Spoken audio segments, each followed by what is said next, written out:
Hello, hello, hello, and welcome to the Dr. Tumor Talk Show. I'm Dr. Catherine Tumor, family medicine and community health physician, metabolic weight care specialist, and founder of Your Light Wellness and Weight Care Medical Group. So if you're here listening, thank you for joining. Tell me where you're listening from. Tell me your name. And if you're listening later, put in hashtag replay and tell me where you're listening from there. Also, don't forget to follow me on Facebook or subscribe to my YouTube channel. Still trying to hit that 1,000 mark. Almost there. I'm 922, I think. So if you're listening to anything today and you've gone through any of my videos and you find them helpful, please subscribe to my channel. Help me out. All right.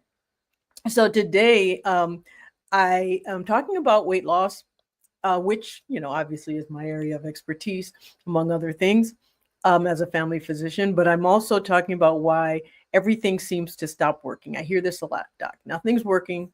No matter what I do, nothing works. I'm not, I hear nothing's working. And I'm going to go through a few things as to what that really means, because a lot of times it doesn't mean what people think it means.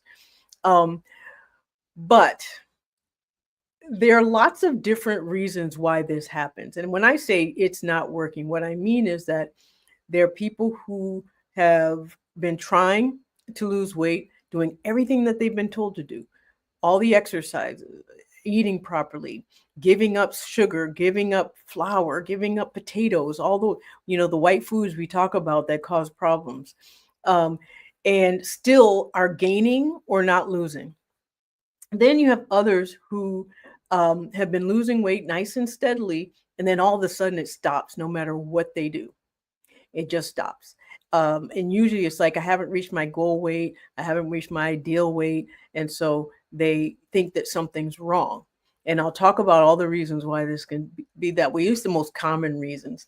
And so I just want to say hello to Cindy. Thank you for coming. Of course, Marcia, you're always here from Barbados. Thank you for listening. So this is what the number one reason is that I see either is because of extreme fixes or the wrong fix. People are focusing on the wrong thing. And so usually what happens is that they don't get the results they want. And I'm going to go through them quickly, and then I'll go through them in a little bit of detail. So the number one reason are behavioral activity, and you probably think I mean you're not doing something right, and I'm going to talk about that. The other is not treating with medication. And you're probably thinking, oh, that's that weight loss medication, that's GLP-1s. I'm talking about all the medication. Then there's a few others, not just weight loss medications that cause an issue. The other is the ignored psychosocial impact of certain things. And I'll talk about that. I talk a lot about the biopsychosocial approach to all health. And then the other is misguided expectations. That's a big one. So we'll talk about why that is and how to counter it. So when I talk about activity, essentially what happens is people are performing the wrong activity for them, their age, their gender, their size, their health status, their exercise history. And so what they're doing is actually causing them more harm than good. And if you look at my video from last time, I talked a little bit about when exercise causes more harm than good. This is one of the times that it does that. And usually it's because people jump right into cardiovascular exercise when what they need to be doing is changing their metabolic makeup, their metabolic status. And the only way to do that is with muscle, not cardiovascular. When you use cardiovascular, what that does often, it makes your body think you're being chased. It drives up your cortisol, and anyone who's watched my videos, and you can go listen to my other video on stress and why it causes weight gain. When your cortisol levels go up, your fat production goes up right along with it. And so that's number one. When the other activity that I see most commonly is food. And I don't mean eating too much food. That's a misconception that weight gain is always from eating too much food. Most of us, any of us who've been obese, who've been overweight, like I was before I lost 100 pounds, will tell you, you don't eat too much. And that's the thing. We just don't eat too much. So when we cut back on what we're eating and we're still not losing weight, we're like, well, what's going on? Mainly, it's not the calories, it's the content. So often what happens when people gain weight very easily, have difficulty losing weight, is because they have an underlying metabolic issue. And that underlying metabolic issue means that their body processes carbohydrates in a way and they make fat out of it. Some people can eat, they burn it off, their muscle goes to their muscle, they make energy. Others of us, we eat and immediately our bodies tries to make fat out of it. And mainly because there's an underlying metabolic issue, like I've talked about before, on the continuum of diabetes. And that's why we gain weight so easily from eating so little. And usually it's because of management of carbohydrates. So when you poorly manage carbohydrates, which basically means making your diet protein forward and fiber forward, and reduce the amount of carbohydrates, not to the point of having to be a ketogenic diet, but just enough so that it is 1/4 of your total meal. So if you want to eat a certain number of French fries, fine, eat them. Just make sure 3/4 of the rest of your meal is a non-carb complement to those carbohydrates. The other thing I see with food is people dropping their calories way too low, because we've been told, calorie deficit, calorie deficit. Well, you don't have to not eat to get a calorie deficit. You can increase your activity to do that too. However, when you drop your activities too low and your brain thinks you're starving, immediately it slows your metabolism and then becomes really efficient at taking everything you eat and turning it to fat just in case you starve again. Because fat is the most efficient way of storing energy. And so that's what our body will do to keep us alive. Now, the other thing when it comes to food is that people ignore fluids. They'll do really hard and work on their food. They'll eat, the right combinations. They'll eat the right amount. They'll do all this stuff. And then they just completely forget when it comes to their fluids. Either they're not drinking enough or they're drinking stuff that has sugar in it. And if you drink things that have sugar in it, it just counters everything else. So that includes fruit juices. Fruit juice is simply sugar with vitamins attached. And I can't say that enough. Fruit and fruit juices are simply sugar with vitamins attached, and they have to be managed in the same way as all other carbohydrates and all other sugars. And if you go through, I have videos on how to manage carbohydrates, and I'll look all the tricks of doing that. And we'll get into that today. But if you want me to reiterate some of that, I can. So that also includes alcohol. Alcohol in and of itself is not the problem. It's usually what alcohol is mixed with, one, and two, it's also usually consumed in social situations where our inhibitions are low. And then the more alcohol you drink, you tend not to be as careful. So you start grazing, start eating more, stop paying attention, and therefore it becomes a problem. But alcohol in and of itself is not the issue, but it should be paid attention to. So when in situations where you're drinking, just know that you're setting yourself for a minefield. I mean, that's just the truth of it. Apart from all the other health issues of alcohol, you can read up on that. But when it comes to a weight management journey, yes, alcohol can be derailing for many reasons. So the number thing that I see is people refusing to take medication. Now, I understand why you wouldn't want to take meds. There's side effects. There's, you're not really clear on how they work in the body. And you get these long, inserts that tell you all the dangerous things that the medication could do, because the pharmaceutical company trying to cover their behind and not get sued. And so they tell you all the dangerous things that can happen from their medication.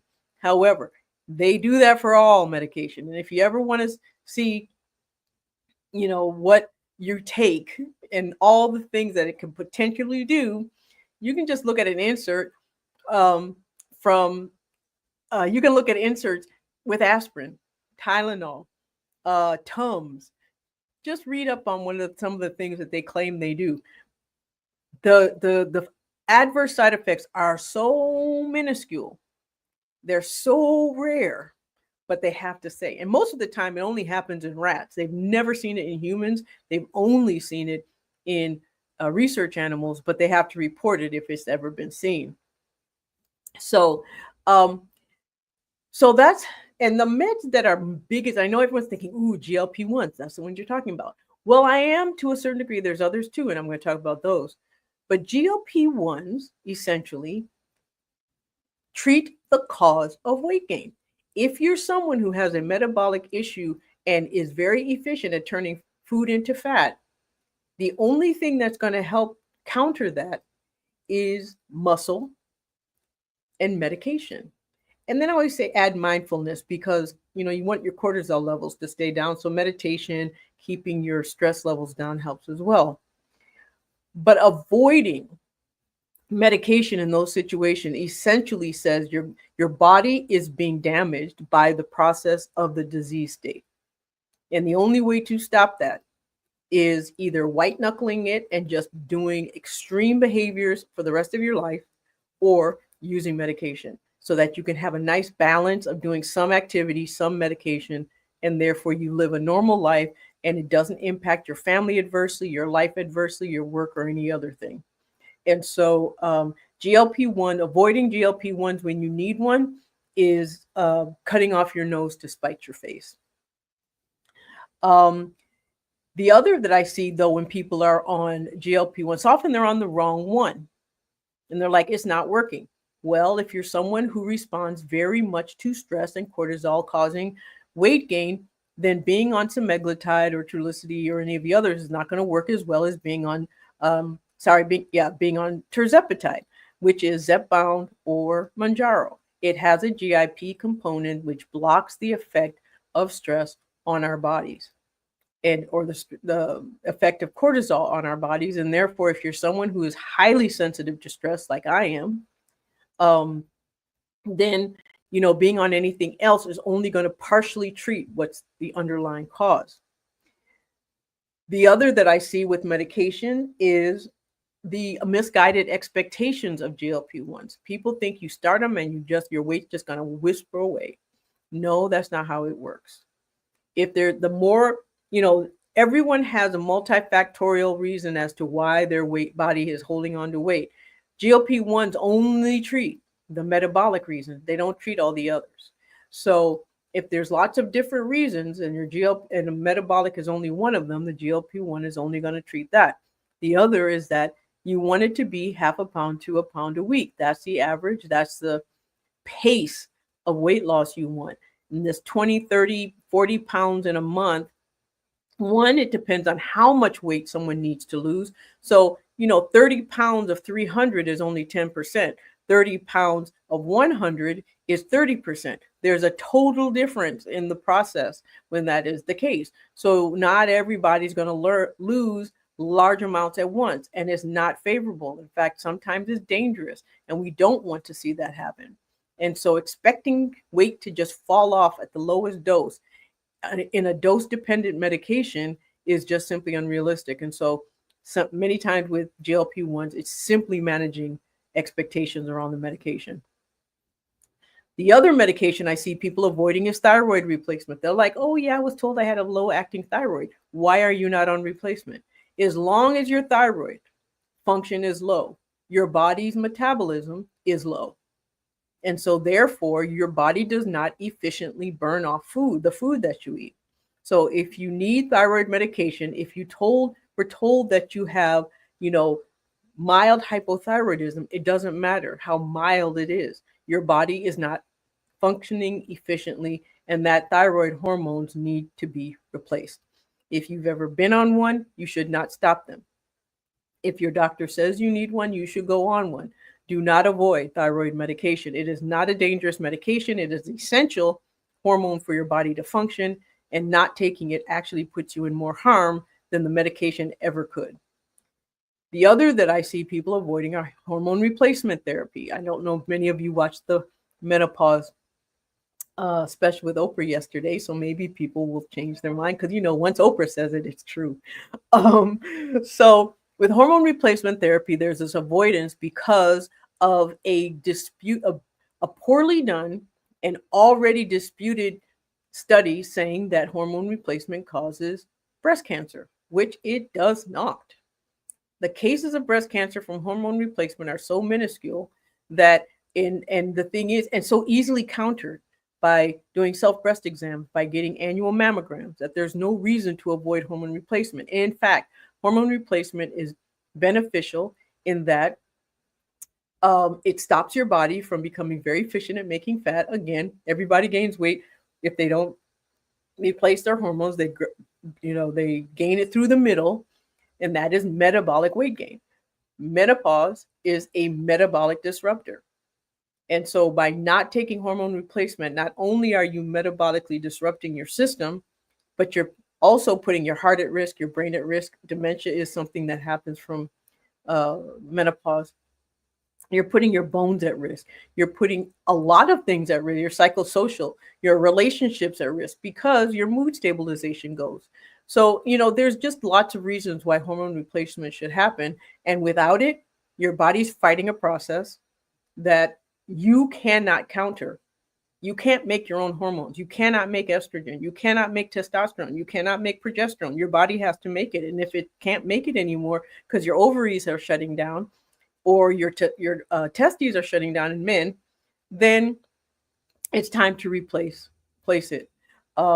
And there are many different ways that can happen. You can, and I'll do another video on hormone replacement, the shots, the pills, and the vaginal inserts. There's all different ways it can happen, because if you don't, eventually what's going to happen is your body's going to start gaining weight. You're going to start having mood changes. Your heart, your every organ in your body is going to start being affected, and you're going to lose sex enjoyment, either the desire to have sex or the enjoyment of it, even if you do want to, because you're not physically going to be able. And hormone replacement protects you from urinary tract infections. So if you don't believe me, I want you to go to find Rachel Rubin, Dr. Rachel Rubin, on YouTube or Instagram, and look at her information. It's really, really good. She's who I go to when I want to brush up on a few things. And so go listen to her. She's a urologist who does a lot of really good information on this. So again, that's Dr. Rachel Rubin on YouTube and Instagram. So the third reason, so I talked about activity, food, exercise, talked about meds, GLP-1s, hormone replacement, thyroid. The third one is the ignored psychosocial. This is the biggest one that I see. People just absolutely not understanding how refusing to address their depression, their traumas, their anxiety, their ADHD can absolutely derail any health mechanism, particularly weight loss. If you're trying to get your weight in order, it is almost impossible to do that if you do not address underlying psychological issues. And it's one of those things, chicken or the egg. Are you depressed because you're overweight, or are you overweight because you're depressed? Does it matter? Address it. It just has to be addressed. And I'll tell you this story because this is something that I did. I was 100 pounds overweight, and I could not, and I was dying. My heart was failing. I had 2 babies. I could not get myself motivated to do what I needed to do because I was severely depressed. And it wasn't until I treated my depression was I then able to get the motivation I needed to do all the other stuff. And that's what it took. It wasn't, lose weight and you're going to feel better. No, I had to feel better before I could lose weight. And so therefore, that's why I always test for depression. That's why I treat depression in my patients.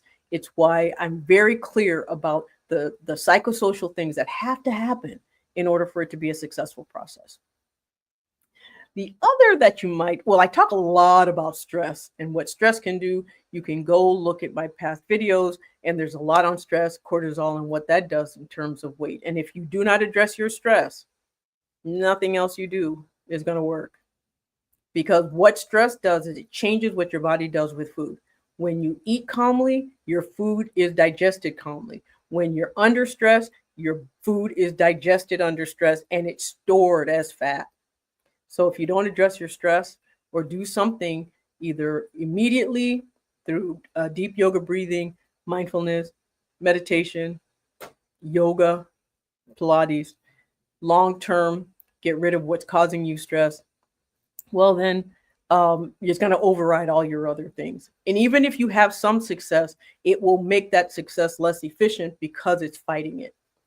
The other is, and this is something that is very, very rarely talked about, time management.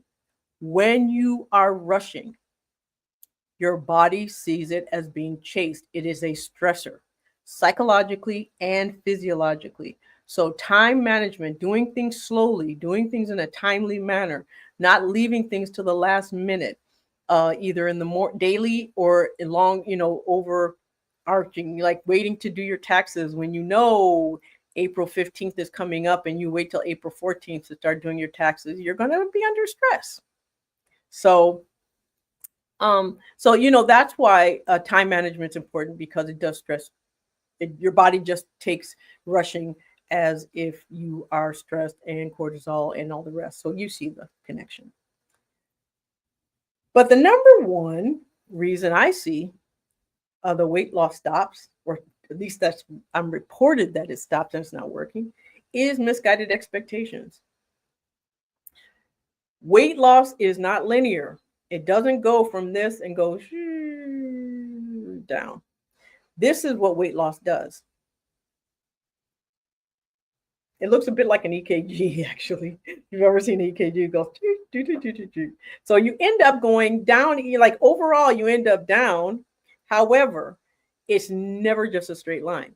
So you have weight, you gain it, then you lose more, then you gain a little bit, then you lose more, then you kind of stay there for a little while, then you might lose a little bit, gain a little bit, then go down, and that's how it works. And so therefore, when you're not losing, it doesn't mean that your process is broken. It just simply means it's your body readjusting, getting ready to go into its next phase.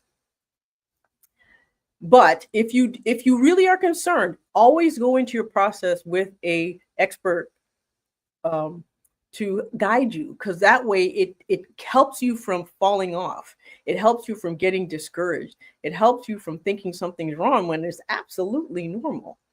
And so that's one, or the expectation that you're going to lose weight like this, like all of a sudden you're just going to start losing a bunch of weight. But I see this particularly with the GLP-1 medications. They do not work in magic, as magic. They work on a process. Your body has to get used to them and adjust. They are dose dependent. So what dose works for you may not be the same dose that works for everybody else. And so you have to wait until you get to that dose for your body to respond. And the other thing, if you're eating too little, and if you're eating way too little, no matter what GLP-1 you're on, your body's still going to try to make fat out of it. If you're not managing your carbohydrates and you're just kind of eating any carb you want because you think, oh, this medication is going to just make it all go away. No, it's not. It's not going to work. And so it's really important to just understand and manage your expectations around the medications. A lot of this has to do with social media, because you see a lot of things on social media that are absolutely physiologically impossible to be true. I see a lot of people making claims on social media that our bodies can't do that. They just simply cannot. And they're like, well, it's different for everybody. I mean, there's some things that are different for everyone, but there are other things that are just simply the way cells work, cellular makeup works, chemicals work, biochemistry works. They just simply take a certain amount of time that it is absolutely impossible for someone to lose, for example, 5 pounds of fat in a week. Yeah, someone's like, well, I've lost 5 pounds in a week. Well, you might have lost 5 pounds on a scale, but you didn't lose 5 pounds of fat. Dehydration can make you lose that. A good bowel movement can make you lose half of that. So it's not real weight loss. It's not fat loss, because when you talk about weight loss as if the weight is important, it's really the fat that's important. And so hearing these type of stories can really change how someone feels that things should happen. And so often what happens is it leads to maladaptive behavior, people not eating properly, people taking laxatives to try and see this number on the scale go down, when really that's not the important thing. And so, the expectations of why something may not be working is simply because the understanding of the process is off. And that takes me to my last point. understanding the science of what something happens or how something happens is so important. And if you don't, go to someone who does understand, a real person who understands, not someone who just learned it on the internet, who read a story, who read a study. I'm talking about people who study for years and years and years, who have the expertise of understanding the science behind any medications, the science behind the process. You can't know how to lose weight if you don't understand how weight is made. And I say weight, I mean fat. You cannot, if it's, and if you don't need to. Most people don't understand how their medication works. A lot of times we don't know how our bodies work, and that's fine. We don't know how our cars work either, and we take them to mechanics to get it fixed. But we don't question them when they tell us, And so basically, what you need is your body's mechanic, and that's doctors to understand. And not all doctors who are experts in the field of what it is that you need expertise in, and that's an important point to make. We've got a lot of doctors out there right now in what is a very lucrative field who are half educated in what's going on. And that's not saying that they're bad. It just means that the best doctors are the ones who will tell you, I don't know. Honestly, because we don't all know everything. We can't all know everything. So, when I talk about understanding the science, that means also understanding the medications and how they work, and understanding what the physiologic thing that works. So I'm just going to run through this really quickly again. Activity, exercise, and food. Exercise, basically understanding the best exercise for your body, for your age, for where you are, whatever phase you are in life, and your food based on what your body will do with it. The other is understanding and recognizing if you need medication. If what you're doing isn't working, it could be that your body's fighting against it because there's an underlying untreated disease state or condition that's being unaddressed. Mainly what I see, low thyroid function, low hormone production, or metabolic process that everybody's ignoring because they don't want to admit that they're getting close to becoming a diabetic. Then the third is ignoring psychosocial, your moods, your time management, your stress levels. All those things are important. They will all override medication. They'll all override other behaviors, and therefore it's really important to focus on those things as well. And then the other is managing expectations, because if you don't manage your expectations, you can think you're failing a process when in fact you're winning. And that's why it's so important to really understand how things go, how they're supposed to go, so that you can celebrate when things are going well. And you also know when you need help, there might be something wrong, and therefore you need to seek help for that. So I'm going to go through and see if some of the questions kind of went up. So I'm going to try to go up and grab them. And thank you all. I didn't go through and say hi to everyone. Thank you, Angela. Thank you, Diane. Marsha, Blossom, Blossom's for one of your docs here. Yes, that's the other thing I want to say really quickly. We have a group of very dedicated physicians all over the country, covering the United States, that are telemedicine physicians who will help you if you're someone who needs access to GLP-1 medications. I know there's all this talk about compounded medications have gone away. They have not. They have simply been, there are certain ones that have gone away. The ones who were not the bad players have definitely gone away, thank goodness. And then there's others who are sticking closely to what the FDA has regulated and what the manufacturing companies saying, okay, are fine.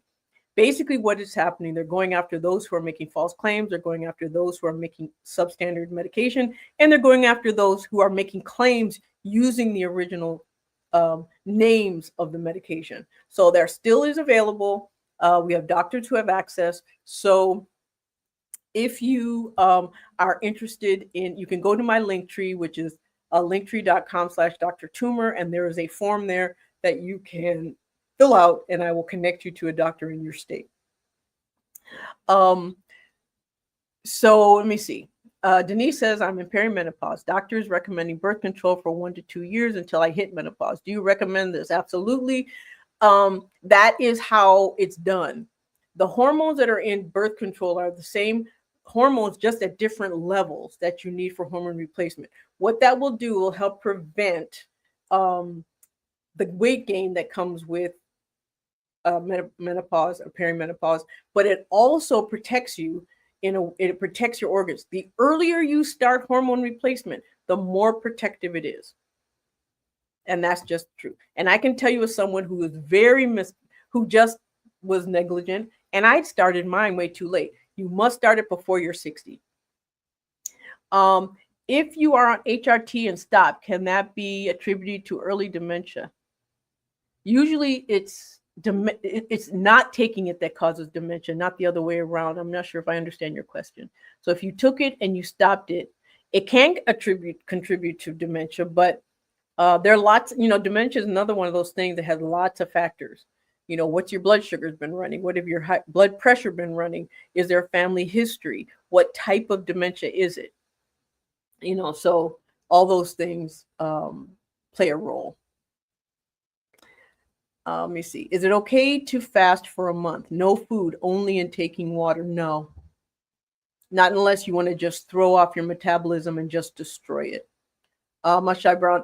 Now, there are types of fasts that are religious fasts. They're psychological fasts. That's different, because what fasting can do is it changes your body. Your brain only uses ketones and glucose to function. When you fast, your ketones go up, and it sharpens you in certain ways. If you're fasting for that purpose, to help you concentrate, to help you focus, it's the reason why so many religions have fasting in their practice, then that's one thing. But just know that the longer you do it, at some point your body is going to shut down. And when it does, your brain is going to remember it. Our brain has a fantastic memory. So if you ever put your body in starvation mode, it will be hyper tuned in to make sure that you never starve again. And therefore, it will make your body extremely efficient at taking food, making fat. And if you ever cut down your calories again, it will shut you down so fast because it will remember what happened before. So no, it is not a good idea to take in only water. There's a reason we have food. There's a reason that we eat it. And it is designed, and there's no reason to do that. I mean, if the purpose of that is to lose weight, that is such a maladaptive mechanism. Just eat properly and let your body do what it does, which is let it act like it's supposed to. I hope that answers your question. And I'm not trying to shame you in any way. I just I'm alarmed because I've seen that happen. Anyway, your body wouldn't let you go a month without. If you have that kind of discipline, use that discipline for something else, and because that is there's much better uses for that level of determination and discipline. Elizabeth said, what is the overall cost of the weight care program between meds and doctor visit? That is something we'd have to discuss with your doctors. It really just depends. The medications run at about $290. Well, it depends on what medication you get, because there's medications, there's also hormone replacements, there's GLP-1s, there's others. And so they range anywhere from $89 up. So it just depends on what you need. The doctor visits for the program are usually $99 for a consultation. After that, it's all part of it's just one cost, and it's the same across the board. But that, again, that's a discussion you should have, because it really just depends on what you need. Norma Spalding, I just tuned in, so this may have been covered. I heard that the medication doesn't stop working. It is your body has adjusted to it. Is there a way my body to reset? Okay, when you're saying the medication, I'm assuming you're talking about GLP-1s. Ozempic, yeah, I've been on Ozempic now. I'm on Mounjaro 15 milligrams per time. No, it doesn't that your body adjusts. It doesn't mean that it stops working. What it means is it's fixed whatever it is it was treating. So if you are on a medication and you're losing weight on the medication and it stops, it means that there's other reasons and you're not at a weight that you want to be at. It may be that that's the weight your body wants you to be. your expectations of what you want to be and what your body says is the most healthy weight and size for you to be may be two totally different things. So that's one. So that's another expectation. Expecting your body to do something that your body just doesn't want to do because what you want will make it unhealthy and your body's trying to make you healthy. The other is, depending on your eating pattern on the medication, one of the things I often see with medication is that it completely shuts down appetite. And you don't want that. So better to cut back on the medication, have something of an appetite, and eat on a regular basis so that your metabolism is protected. The other thing I often hear people say, the medication is not working because they're hungry. And unless you have food noise, which is a very, very persistent, boring thought of always thinking about food, that's food noise. Hunger is not food noise. Hunger is just your body's normal way of saying it's time to eat. And you want those cues. You want to be able to hear that message from your body. And so if you're not hearing that message, then you're on too much medication. And if you're on too much medication, it's actually counterproductive. You won't lose weight because your body will stop you from losing weight to protect you. So there's lots of different things that, your body does not adjust to medication. That's a misconception. Everyone keeps talking about you get, it's like saying, when you have a headache and you take Tylenol, your body doesn't get used to Tylenol. You just take Tylenol next time you have a headache. That's how it works. I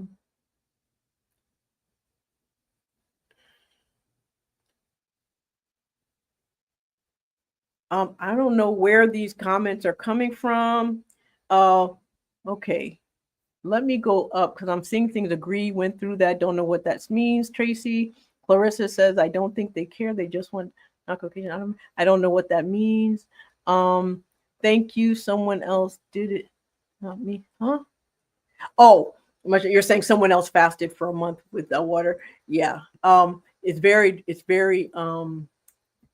concerning. I'm trying to go up to see what other comments were made. Oh, there we go. Okay. Now we can go back down. Hello from Pennsylvania. There's some amens in there. I think I missed some questions. Okay. Nope. It was just people letting me know that they're here saying hi. All right. Well, if you don't have any other questions, I'm going to put in there the link tree where you can fill out the form and you can have a consultation with a doctor.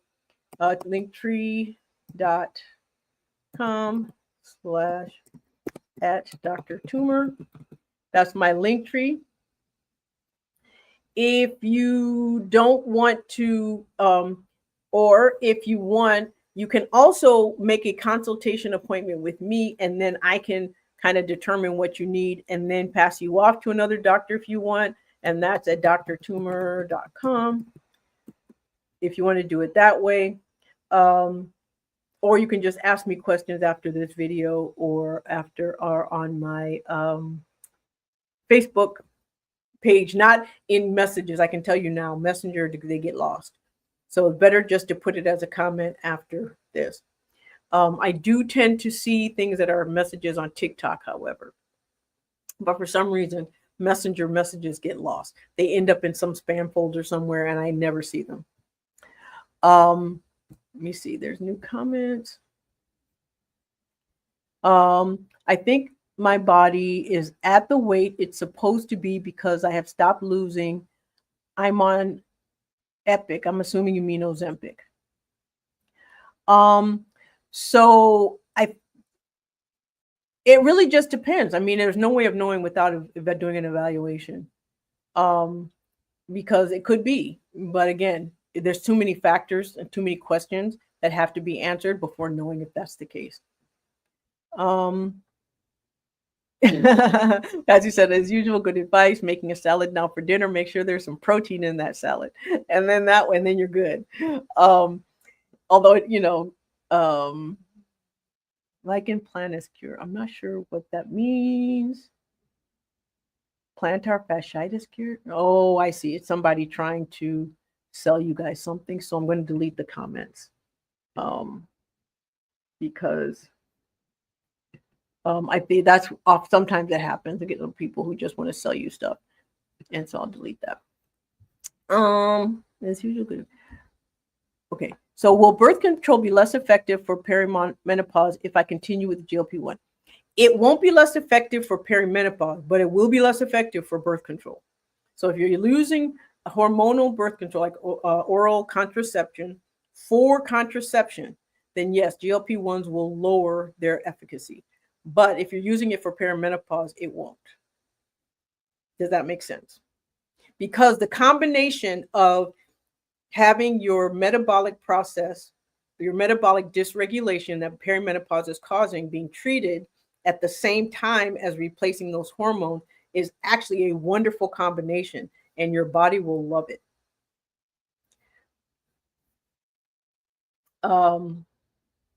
What's your opinion on low sugar protein bars and shakes? Now, it depends on what they mean by low sugar. Usually our body processes protein bars and shakes as candy bars and milkshakes. So it really just depends on the product itself. So I couldn't know without looking at the actual nutritional facts of the thing, because a lot of things claim to be low sugar. They call it net carbs and all this stuff, no added sugars and all these things, when in fact they have other things in there that our body reacts to as if sugar is there. That's a grilling a piece of chicken to add to my salad. Thanks. Good. Actually, that's what we have for dinner tonight was lamb chops and salad. And mainly because I wanted dessert, and so my niece brought over their little itty mini what are they called? Like dipped ice cream cones, and they're like this big. They're so little, but I knew I was gonna want one, and so I just had a meal with no carbs in it, so I could have one afterwards. Okay. Oh, okay. You said the Quest. I have to look at them. I'm not sure. But then new products are always coming out all the time, and so when I looked at them before, they just looked like candy bars. However, there is a formula you can use that helps, and essentially what that formula is, if you take the fat and you take the protein and add them together, then subtract the carbohydrates. The higher the number, the better. And so I'll repeat that. If you fat plus protein minus the carbohydrate, the total carbohydrates, the higher the number, the better. You want it to be over 0. If it's a negative number, your body's going to make fat out of it. If it's over 0, the higher the number, the less fat it will make, less likely it will make fat. So that's how you figure out what's a good product. So that's a good way to have dessert. That's the only way I have dessert. I am a brittle diabetic, meaning that I smell bread and my blood sugars start going out of whack. So I have to manage carbohydrates and especially sugar very, very, very closely. I'm not somebody who will give up dessert altogether because I feel like it is a way of celebrating life, but I will do it in a way so it doesn't cause me harm. And the only way to do that is to have a high protein, non-carb meal first, and then have dessert and limit that dessert to make sure that even that dessert is still going to be 1/4 or less of what your total meal was. Yes, Elizabeth, got it. Yes, total carbs, not net carbs. Net carbs is a fancy way. Now, net carbs are good when it comes to vegetables because, vegetables are a lot of fiber, a lot of cellulose. Cellulose is actually technically a carbohydrate, but it's a carbohydrate our body cannot digest. And so basically it just comes out as fiber and just comes out in our bowel movements. So, when we look at total carbs of beans, for example, they look like they're so high in carbohydrates when in fact most of it is fiber. So, so in that case, yes, net matters. But when it comes to products, it's often used as a marketing mechanism, and it's a gimmick. And therefore, once it's manufactured and it's processed, it loses all whatever benefit it claims to have. It loses it. Okay. Well, if you don't have any more questions, I will see you next week on Tuesday. And again, if you have questions, you can subscribe to my YouTube channel and ask me questions under this video or any other video. I do see them and I get the notifications, so I will answer. All right. So you all have a good evening, and I hope this helped. Good night.